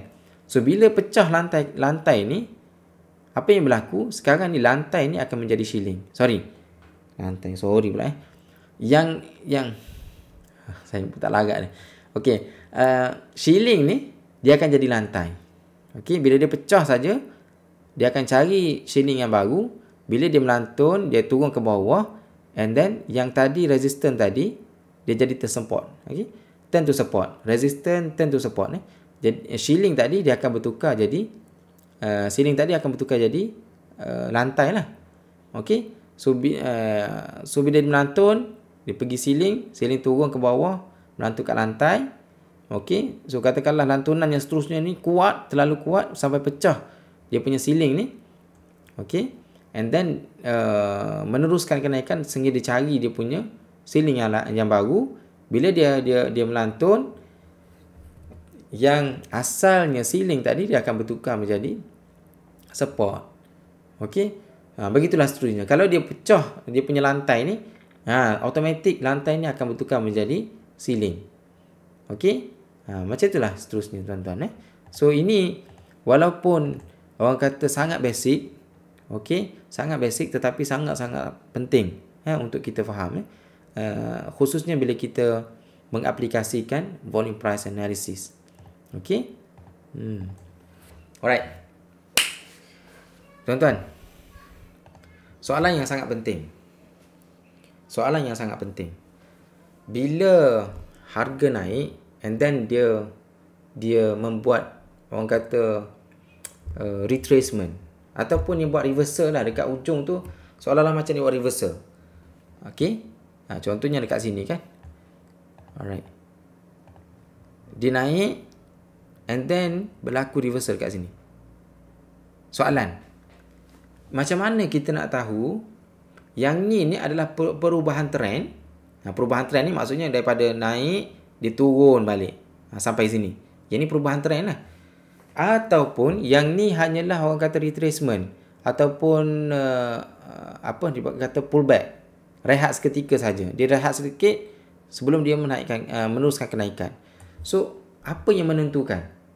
Okey. Yang tu sangat penting soalan ni. Sebab kalau kita beli kat bawah ni, sampai dekat sini reversal, contohnya kita nampak signal reversal dekat sini. Kita beli kat bawah ni, and then sampai ke atas ni kita nampak signal reversal kat sini. Adakah kita nak jual ataupun kita nak hold? Itu sangat penting soalan itu. Sama ada retracement ataupun reversal. Okey. So katakanlah kita jual dekat sini kan. Tiba-tiba dia buat reversal balik dekat sini untuk meneruskan kenaikan. Rugilah kita tuan-tuan . Elok kita beli dekat sini, kalau kita hold mungkin sampai dekat atas ni. Kita boleh jual kat atas ni dengan profit yang sangat handsome. Kan? Sekali lagi berlaku. Katakanlah dekat sini kita tak jual tadi. Dekat sini kita pun ada signal reversal. Okey, contohnya berlakunya shooting star contohnya. Ataupun candle reversal lain lah. Okey, yang berlaku dekat top ni, kat atas ni. Okey, so kita nak jual ke tak nak jual? So kita fikir kat bawah ni tadi, yang ni kita kata kalau kita jual tadi rugi sebabnya bukan reversal pun, hanyalah retracement sekejap saja kan. Kan? Jadi kita pun hold lagi dekat sini kita nak jual ke tak. Okey. Katakanlah kita jual. Jom selamatlah. Sebab kalau kita jual dekat atas ni, yang ni reversal betul ni, dia turun dekat bawah ni. Okey, so sekarang ni katakanlah kita tak beli lagi. Kita tak beli lagi counter ni. Dia berlaku reversal dekat sini. Okey, daripada downtrend, dia tukar dekat sini reversal signal. Sama ada kita nak masuk ataupun tak. Yang tu persoalan sangat penting. So kalau kita masuk, harga POM turun. Yang tu that's why persoalan retracement ataupun reversal ini sangat-sangat penting. Sangat-sangat penting. Okey, dekat sini. Okey. Dekat sini sama ada reversal trend daripada downtrend nak mengubah kepada uptrend ataupun dia nak terus meneruskan downtrend dia. Retracement ataupun reversal. Reversal lah. Okey. Seterusnya dan seterusnya. Baik. Ada dalam Investopedia dia membandingkan antara retracement ataupun reversal. Apa signal yang kita kata ini adalah retracement? Apa yang tanda-tanda dia adalah reversal? So kita tengok apa perbezaannya. Okey, yang ni daripada investopedia.com Okey, yang ni anda boleh mungkin baca satu-satu lah. Okey, mungkin anda boleh pause kejap untuk cuba hayati apa beza antara retracement dengan reversal. Supaya kita tidak tersalah dalam membuat orang kata conclusion lah. Kalau kita masuk awal, tiba-tiba dia berlaku sedikit tanda-tanda reversal, kita keluar, tiba-tiba dia terus naik lagi lepas tu. So rugilah kita dah keluar. Kan? Jadi persoalan retracement dengan reversal ni sangat-sangat penting. So dari segi volume. Yang pertama sekali dari segi volume, retracement ni profit taking by retail traders. Maksudnya di retrace tu berlaku penurunan disebabkan oleh pengambilan untung oleh pelabur-pelabur runcit sahaja. Okey. Tapi kalau reversal, institutional selling ataupun jerung yang menjual. So that's why dia jadi reversal. Dari segi money flow, okay, buying interest during decline. Okay, very little buying interest money flow. Dari segi buy rate lah. Buy rate dia kalau retrace ni buying interest during maksudnya retrace ni ada lagi lah orang yang nak beli kan. Tapi reversal ni very little buying interest. Chart pattern few sikit saja, if any reversal pattern lah. Usually limited to candle saja. Tapi kalau reversal punya pattern, okay, several reversal pattern usually chart pattern lah. Contohnya double top, triple top, head and shoulder, V top dan sebagainya lah. Okay. Dari segi time frame, kalau retracement very short, okay, short term reversal saja. Tapi kalau betul-betul reversal, dia adalah long term reversal, lasting longer than couple of weeks. Okay, fundamentals tak ada changes pun dekat retracement ni. Kalau retracement tak ada changes pun dekat fundamental. Tapi kalau reversal kemungkinan berlaku changes dekat fundamental syarikat. So kalau syarikat tu rugi ataupun tak dapat projek dan sebagainya, so itu kemungkinan tanda-tanda reversal lah. Okay. Recent activity usually occurs right after large gain. Okay. So biasanya retracement ni berlaku bila berlaku large gain lah. Okay. Tapi reversal ni can happen at any time even during otherwise regular trading. Retracement ni maksudnya kalau syarikat tu dia buat kenaikan yang tinggi, lepas tu dia turun sekejap saja, okey, sebelum dia meneruskan kenaikan. Okey. Candlestick kalau retracement ni kebanyakannya indecision candles. Okey, kalau kita tengok candle pun candle yang kecil-kecil saja. Candle yang bukan candle Marubozu. Kalau merah pun merahnya sikit-sikit saja. This typically have long top and bottom. Okay. Spinning top. Saya pun tak berapa clear juga yang ni lah. Anda boleh baca sendiri lah. Okay. Reversal candle. This include engulfing soldiers. 3 black soldiers. Yalah, anda boleh study lah tentang candle-candle yang menunjukkan reversal candle lah. Okay. Ada similar pattern. 3 white soldier untuk bullish kan. 3 black crow maksudnya reversal candle. Reversal candle maksudnya kemungkinan trend reversal yang major trend reversal. Okey. Support resistance kita dah cover tadi. Okey. Cuma macam mana kita nak tahu apa tanda-tanda je berlakunya reversal dekat shilling ini. Okey, dekat ceiling ni apa tanda-tandanya? Kalau based on Anna Collins buku volume price analysis, okey, dia panggil pivot. Okey. So pivot dia ada dua, pivot high dengan pivot low. Okey, pivot high ni maksudnya candle dekat tengah-tengah ni, okey, dia punya high dia lebih tinggi daripada high sebelah kanan dan kiri candle lain. Okey, sebelah kanan dan kiri candle tu dia punya high lebih tinggi. Dia punya low dia okey lebih tinggi berbanding dengan kedua-dua kiri dan kanan candle sebelum dan selepas. Yang ni maksudnya pivot. Maksudnya ini adalah signal untuk dia berlaku reversal lah. Okey. Kalau pivot low macam tu sama juga, okey. Dia punya high dia lebih rendah daripada dia punya low dia lebih rendah daripada low sebelah kanan dan kiri candle. Dia punya high dia lebih rendah berbanding dengan candle sebelah kiri dan kanannya. So ini maksudnya pivot low. Okey, signal bahawa ia akan berlakunya reversal. Okey, dekat support dan resistance lah. Okey, so macam ni lah dia punya ilustrasi dia daripada bawah. So ini berlaku fasa distribution lah. Daripada bawah dia naik and then berlaku pivot high, dia turun pivot low, naik pivot high, turun pivot low, and then dia naik sebelum dia melakukan breakout dekat sini. Okey. So apa yang kita nak kena tengok dekat bawah ni tuan-tuan semua So bila berlaku pivot high, okey, bila dia reverse, so sepatutnya volume tinggi lah. So bila volume tinggi dia akan turun. Dia akan turun maksudnya ramai orang menjual lah ni. Dia turun, sepatutnya kita dah kena keluar lah. Okey, bila berlaku pivot low maksudnya dia nak reverse. Okey, kita tengok volume pada candle yang ketiga ni. Volume dia tinggi maksudnya the momentum dia tinggi. So kemungkinan dia akan meneruskan kenaikan sehinggalah dia jumpa pivot high. Alright.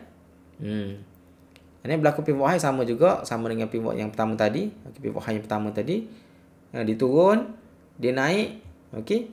So yang ni penting berlaku breakout dekat sini. Ini contoh sajalah so yang ni tak penting berapa kali dia naik turun dan sebagainya Tapi bila berlaku saja breakout tuan-tuan, okey. Apa yang sangat penting sini? Bila berlaku breakout dekat sini, okey, ni line-nya. Bila berlaku saja breakout, kita kena make sure volume tinggi. Okey, secara relatifnya dengan volume seterusnya sebelumnya. Okey, so yang ni validate lah. Dia punya breakout ni disusuli dengan volume yang tinggi. Maksudnya, okey, maksudnya apa? Maksudnya ada jerung yang bersama-sama menolak harga ini melepasi tahap rintangan dia. Okey, kalau sekiranya price ini pecah, dia punya resistance dia, tetapi volumenya sikit saja. Contohnya dekat sini saja, kan? Volume dia sama dengan volume hari sebelumnya. So kita kena be extra careful lah. Walaupun berlaku breakout tetapi volume sedikit, maksudnya breakout dia ni tanpa momentum. Okey, ini yang sangat penting, volume price analysis ni. So keputusan kita nak masuk ataupun nak keluar sesuatu counter itu berdasarkan volume price analysis. Okey, so dalam konteks ini kalau berlaku breakout, volume pun tinggi, so agak selamatlah untuk kita masuk. Okey, agak selamat untuk kita masuk. Kalau dalam contoh ni lagi selamatlah, sebab apa? Sebab dia breakout pattern rectangle. Yang ni tuan-tuan semua, pattern rectangle ni kalau kita belajar chart pattern analysis, yang ni adalah pattern rectangle yang merupakan pattern yang sangat powerful. Saya pernah share dalam video-video sebelum ni tentang kenapa chart pattern breakout chart pattern rectangle ni sangat powerful. Okey, so anda boleh tengoklah psikologi di sebalik breakout pattern rectangle. So kalau breakout pattern rectangle disusuli dengan volume yang tinggi, maksudnya valid dan kita boleh masuk. Okey, cuma bila kita masuk, kita kena jagalah support kita kan. Kalau bocor support ni, setengah-setengah orang boleh keluar terus. Okey, tapi biasanya saya akan tunggu support yang sebelumnya, previous support, bukan line resistance to support ni. Okey, especially kalau di breakout pattern rectangle, saya akan tunggu dia breakout previous support baru saya keluar lah. Okey, tapi kalau bukan pattern rectangle, mungkin pattern yang tak menguji banyak resistance, so mungkin saya akan be extra careful. Mungkin saya akan keluar. Sebaik saja dia pecah, dia bocor balik dia punya resistance to support punya line. Okey, tak apa, yang tu bincang secara detail lah. Okey, alright. Okey, saya rasa yang ni tak penting. Okey, sorry, this is very important ni. Yang ni practical lah. So saya nak tunjuk kepada anda sekalian secara praktikal volume price analysis. Okey, ini bukan berdasarkan chart yang betul, tetapi saya cuba illustrate supaya memudahkan untuk anda faham tentang perkara ini. So slide ini sangat penting. So please be pay attention lah kepada slide ini. So katakanlah ia berlakunya fasa accumulation dekat sini ataupun fasa distribution, berlaku congestion. Okey, so katakanlah harga naik, nampak tak? Harga ini naik disusuli oleh volume yang naik. Okey, mungkin dia akan buat pullback dulu. Mungkin dia akan buat pullback dulu. Okey, tetapi pullback dia tu dengan volume yang sedikit. Perhati dia buat volume yang sedikit saja. Okey, sebelum dia membuat breakout. Okey, so bila dia buat breakout, apa yang kita kena buat? Apa yang kita kena alert? Dia buat breakout dekat sini, disusuli dengan volume yang tinggi kan? So yang ni valid. Maksudnya price action, okay, validated by volume. Yang ni yang Wyckoff law, effort versus result ni. Okay, effort yang berlaku dekat bawah tu banyak, result dia pun positif. Result pun mencanak tinggi. Itu maksudnya validation lah. Okay. Alright. So, okay, seterusnya. Okay, yang ni pay attention sekali lagi. Breakout berlaku disusuli dengan volume yang tinggi. So, dia adalah valid lah. Okay. Alright. So, bila berlaku pullback, okay, dia breakout berlaku pullback sedikit kan? Berlaku pullback sedikit. Setengah-setengah orang risau dah ni. Kenapalah breakout kan? Tapi dia pullback, dia turun balik. Dah. Kalau orang yang beli kat atas ni, dah merah dah dia punya portfolio. Tetapi volume price analysis kata relax. Kenapa? Kerana dia berlakunya pullback ini, okay, disusuli dengan volume pun sama juga, semakin merendah. Maksudnya ini hanyalah aktiviti penjualan mengambil untung oleh peruncit-peruncit saja. Bukannya jualan besar-besaran oleh jerung lah. So, kan tadi kan kita kata kita nak jadi macam ikan remora kan? Kita nak follow apa yang jerung buat. Kita kalau boleh inilah ikan jerung. So, kita nak lekat bersama dengan jerung. So ke mana saja jerung pergi kita nak follow. Itu sangat penting tuan-tuan semua. That's why volume price analysis ni kita sangat tekankan tentang apa sebenarnya yang jerung tengah buat sekarang ini. Okay.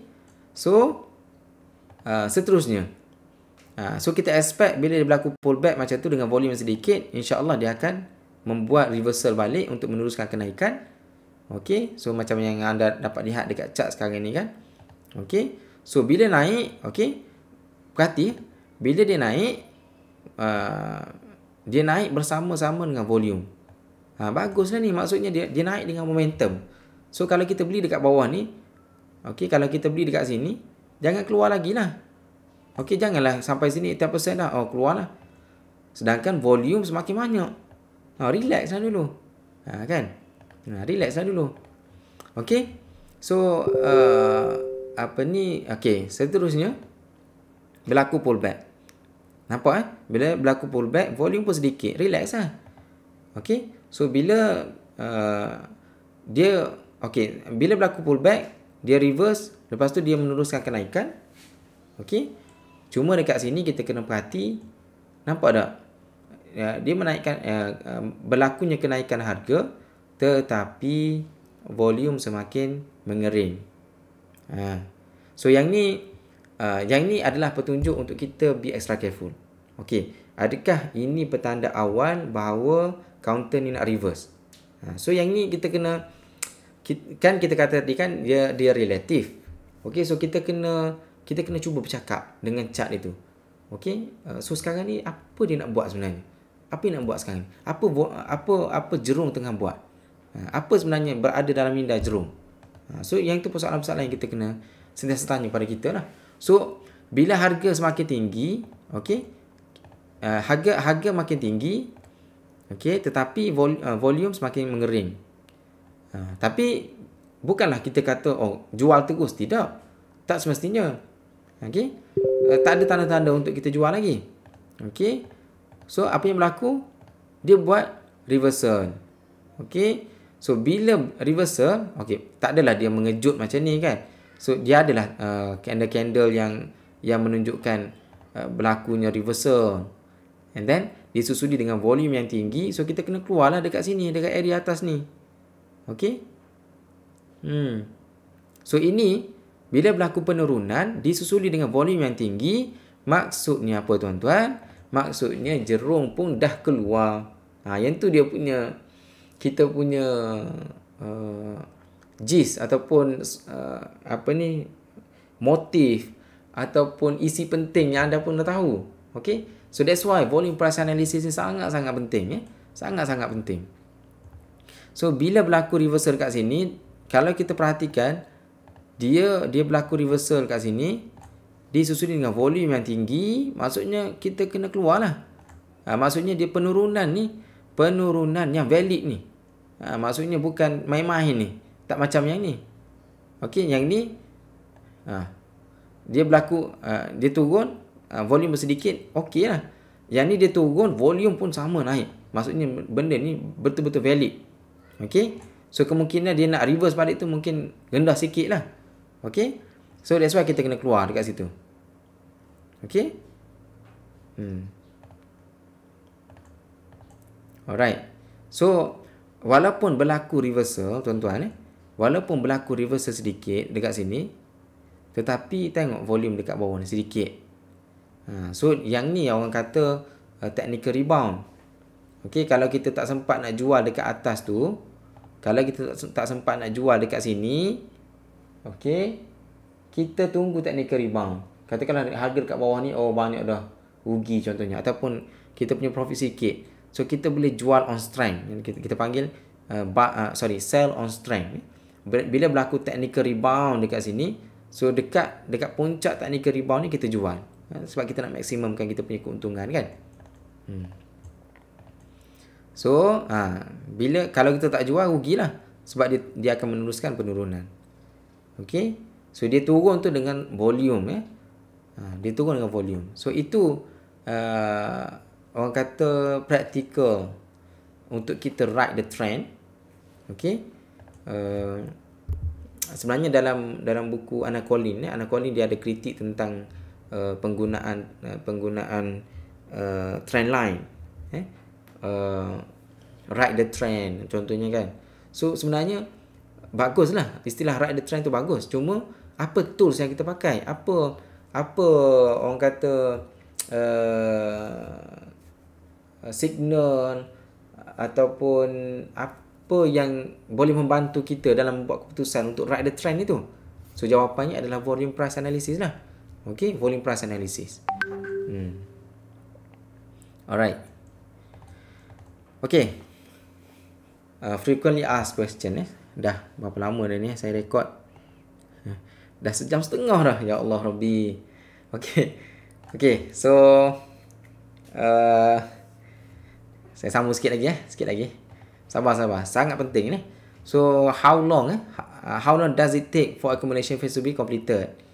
Kalau soalan ni kita kata berapa lama jerung akan mengumpulkan kita pun tak tahu. Kita pun tak tahu tuan. Hanya jerung saja yang tahulah dia punya perancangan dia. Hanya jerung yang tahu dia punya perancangan dia lah. Cuma kita sebagai pelabur mungkin kita boleh predict sedikit berdasarkan volume price analysis. Okey. Kalau kita kaji berkenaan dengan test. Okey. So bila berlaku test itu mungkin adalah permulaan untuk orang kata bila berlaku test dalam fasa accumulation itu adalah signal awal yang kemungkinan jerung nak start tolak. Okey, market harga ke atas. Tetapi persoalan berapa lama untuk fasa accumulation itu completed, wallahu alam, tidak ada siapa yang tahu. Okey, that's why counter KG group macam saya sebut tadi kan, kemungkinan berlakunya fasa accumulation sekarang ini kemungkinan yang tinggi, tetapi kita sendiri tak tahu, saya pun sendiri tak tahu bila harga nak naik, kan. Tapi yang pentingnya jerung tengah kumpul, ada jerung dalam tu, dan tak ada orang kata tanda-tanda yang jerung dah melepaskan pegangan dia. So saya pun ada dalam tu, tapi saya beli dengan sedikit lah, sebab saya pun sebab kita tak tahu bila harga nak naik kan. Jadi kita tak perlulah all out dalam counter-counter seperti itu kan, kecuali dah berlaku breakout, fasa accumulation, fasa markup pun dah start dan sebagainya, barulah kita boleh mungkin top up ataupun tambahlah pelaburan kita dalam counter-counter seperti itulah. Okay, the best time frame to use. Okay, kalau based on explanation daripada pakar-pakar, orang yang pengalaman, katanya tak ada best time frame. So kita boleh guna dalam weekly punya chart, daily chart, hourly chart. Okay, even intraday chart pun kita boleh guna konsep fasa-fasa ini ataupun volume price analysis ini. Kita boleh guna dalam time frame intraday. Spring upthrust, false breakout. Yang ni false breakout ni basically kita tak boleh nak predict 100%. Okey, bila berlaku breakout, okey tuan-tuan, bila berlaku breakout, kita tengok volume dekat bawah tinggi. Okey, berlaku breakout, volume tinggi. Sebenarnya ada satu tool yang lain bawah topik volume price analysis juga, iaitu volume at price. Okey, ilmu ni sangat penting juga, tetapi mungkin saya tak bincang secara detail dalam video kali ini, kerana bila berlaku breakout itu, okey, katakanlah berlaku breakout dekat area sini, okey, candle naik, okey, so kita nak tahu volume yang banyak itu dia dekat mana banyak. Okey, kalau kita tengok secara biasa, volume biasa kita tengok adalah volume volume pada masa kan. So volume itu satu bar volume itu berada di atas masa. Nampak tak? Tetapi volume at price, dia tengok volume itu pada setiap harga. Okey, so kita nak tengok harga mana yang paling tinggi. That's why untuk kita orang kata predict false breakout ini, okey, sama ada kita nak keluar terus ataupun kita nak maintain, adalah dengan menggunakan volume at price. Okey, yang ni mungkin saya akan buat video yang khusus kot untuk bincang berkenaan dengan volume price ni. Sangat penting sangat baguslah. Indikator yang sangat bagus. Okey, when to buy and sell. Okey, sebagaimana yang saya sebut tadi, berdasarkan volume price analysis. Okey, so kalau boleh kita cuba masuk masa first breakout ataupun fresh breakout. Okey, ataupun tunggu pullback sebelum kita masuk sekali lah. Okey. Okey, selepas berlaku first accumulation, okey, berlaku fresh breakout, masa itu kita cuba untuk masuk. Dan biasanya orang terlepas lah first breakout ataupun fresh breakout. So kita tunggu pullback. Lepas berlaku reversal daripada pullback itu baru kita masuk. Yang itu biasa orang buat lah. Dan itulah orang kata masa yang sangat sesuai lah untuk kita masuk, untuk kita ride the trend. Okay. Trend is your friend until it end when it bends. Okay. Bila kita dah masuk, cuba jadikan kita punya trend itu sebagai kawan kita lah. Okay. So jangan keluar selagi mana selagi mana tidak ada tanda-tanda jerung keluar daripada counter tersebut. Alright. Okay. Ada perbahasan berkenaan dengan trend line. Okay. Trend line. So macam contoh dalam counter Gretek ni kan, kita buat trend line. Okay, kita buat trend line. Beberapa kali harga melantun di atas trend line. 1, 2, 3. Dia dah jadi aktif trend line. Okay, sepatutnya dia jadi strong lah kalau setengah-setengah buku sebut kan. Tetapi kalau based on Anna Collin dalam bukunya Volume Price Analysis, okay, dia tak berapa suka untuk guna trend line ini sebagai signal untuk jual beli. Kerana trend line ini sentiasa berubah-ubah. Okay. So kalau dah berlaku macam ni, takkan kita nak jual kan. Okay, kalau counter Gretek ni, kalau kita jual ni rugi lah. Sebab apa yang berlaku? Tengok bila berlaku trend line, dia patah trend, kalau kita jual rugi lah. Sebabnya kalau based on volume price analysis dekat bawah ni, kalau kita perhatikan, dia naik. Okey, ada volume-volume yang masuk juga.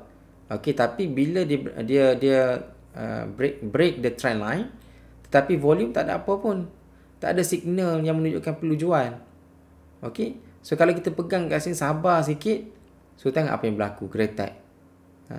Yang ni saya tak tunjuk lagi yang sekarang ini tuan-tuan Gretek ni subhanallah, syarikat antara syarikat ajaib lah. Okey, siapa-siapa yang masuk tahun lepas, kalau dia pegang, masih lagi pegang Gretek ni, memang handsome lah dia punya ROI. Okey, ni counter apa ni? Gretek juga. Sebenarnya saya nak tunjuk secara praktikal macam mana cara untuk kita buat volume price analysis ini dalam counter Gretek ni. Tapi saya rasa dah terlalu lama video ni. Mungkin saya nak terus ke take home message saja. Okey, so mungkin sebelum itu anda mungkin boleh buka akaun Gretek kan. Tengok pada permulaan dia punya IPO dia. Okey, lepas tu anda cuba orang kata buat back test Anda cuba daripada awal. Okey, anda tengok volume, tengok price. So tengok based on apa yang anda belajar dalam video ini. Okey, so buat keputusan sama ada nak jual ataupun nak hold. Nak jual ataupun nak hold lagi. Ataupun nak tambah position lagi. So anda tanya diri anda, so daripada sebelah kiri ni anda gerakkan ke sebelah kanan, ke sebelah kanan. Tengok daripada candle ke candle. Okey, so tanya diri masing-masing nak hold ataupun nak jual. Okey, nak pegang lagi ataupun nak jual kan. So tarik satu candle, tarik lagi. Okey, so daripada situ insya-Allah anda akan mahir lah dalam penggunaan volume price analysis. Okey, take home message. VPA is very powerful, so you have to use it lah. Okey, VPA ni sangat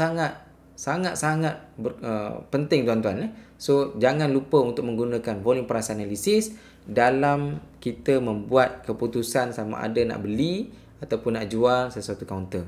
Okey, Orang lain semua guna, tiba-tiba kita tak guna, rugilah tuan-tuan. So, anda bertuah lah kalau anda betul-betul praktis ilmu ini. Okay? Practice doesn't make perfect lah. It makes us more confident. Latihan demi latihan itu tidak membuatkan kita ini perfect. Tidak ada orang perfect dalam dunia ini. Tapi dia akan menyebabkan kita lebih confident. Do not rely on VPA only. Very important. Jangan kita rely kepada VPA sahaja. Kita kena tengok juga fundamental analysis plus juga dengan technical analysis yang lain. Contohnya Elliott wave, chart pattern analysis, kena combine dengan indicators dan sebagainya. Dan seterusnya catalyst analysis juga sangat penting. Jangan kita masuk counter-counter yang mungkin lambat lagi nak bergerak. Okay? So catalyst sangat penting. Kita kena baca juga berita-berita dengan rumor-rumor, okay, yang orang sedang bercakap di luar sana. So kita kena join kapal-kapal yang ada penghuni lah. Jangan kita join kapal yang tak ada penghuni. Nanti berhantu kan. Okay, buy on rumors, sell on news. Okay, sangat penting. Alright, so mungkin anda dah faham dah apa maksud buy on rumors, sell on news ni pada hari ni, insyaAllah. So last kali, be like a remora. Okay, follow the shark. Ini sangat penting. So kita kalau boleh, kita nak cuba untuk menjadi ikan remora yang sentiasa menumpang, yang sentiasa ikut shark, ikut jerung. Apa yang jerung buat, kita buat. Okay. Sangat penting. So sekali lagi, this is a remora fish. Okay, dia ada shark dekat sini. So volume price analysis lah ni. Inilah volume price analysis yang akan orang kata yang akan membolehkan kita lekat pada jerung. Okay. Kita mungkin tak ada nombor kontak jerung-jerung yang ada dalam pasaran kita. Tapi kita ada alat yang boleh membantu kita. Tuan-tuan. Yang alat yang boleh membantu kita mengesan apa sebenarnya jerung tengah buat. Apa benda tu? Volume price analysis. Okay? Alright. Macam saya sebut tadi, ada satu topik lagi yang penting yang sepatutnya kita kena cover juga, iaitu volume at price. Volume at price. Tapi dalam video kali ini saya tak bincang secara terperinci lah. Okey, volume at price saya ada sebut secara superficial tadi apa maksud dia dan macam mana cara nak guna. InsyaAllah kita akan bincangkan dalam video-video seterusnya. So volume at price is a supporting technique to VPA. It's not the other way around. So VAP ni hanyalah membantu dalam VPA. Dia bukan VPA yang membantu VAP. So yang ni kita akan bincangkan dalam mungkin video-video seterusnya, insyaAllah. Okey, tuan-tuan semua. Saya rasa berapa lama dah kita bersama ni. Saya tak pernah rekod video yang selama ini. Tapi saya yakin dan percaya anda belajar sesuatu daripada video ini kan. So kalau anda tak faham apa yang saya cuba sampaikan, mungkin anda boleh tengok sekali lagi video ini dan cuba untuk menghayati setiap apa yang saya sebutkan. Sebab ini sangat penting untuk membantu kita dalam membuat keputusan sama ada nak masuk ataupun nak keluar daripada satu kaunter. Alright, saya rasa itu sahaja daripada saya. Saya ucap terima kasih kepada anda sekalian yang berjaya, bermula daripada minit yang pertama sehingga minit yang terakhir ini. Saya yakin dan percaya anda akan dapat sedikit manfaat daripada video ini. Dan jangan lupa sebarkan video ini kepada orang lain. Ilmu yang mahal tapi saya kongsikan secara percuma. Dan jangan lupa juga tuan-tuan semua untuk klik button subscribe. Dan yang penting sekali adalah tekan button loceng untuk pastikan anda tak terlepas dengan video-video yang saya akan share video-video yang lain. So saya rasa itu saja daripada saya. Wallahualam. Terima kasih. Kalau ada kesilapan, kesalahan dan sebagainya, saya minta maaf. Kalau ada kesilapan dari segi fakta perkongsian ini, mungkin anda boleh komen di ruangan komen di bawah, insyaAllah. Saya sangat appreciate. Wallahualam. Assalamualaikum warahmatullahi taala wabarakatuh. Jumpa lagi.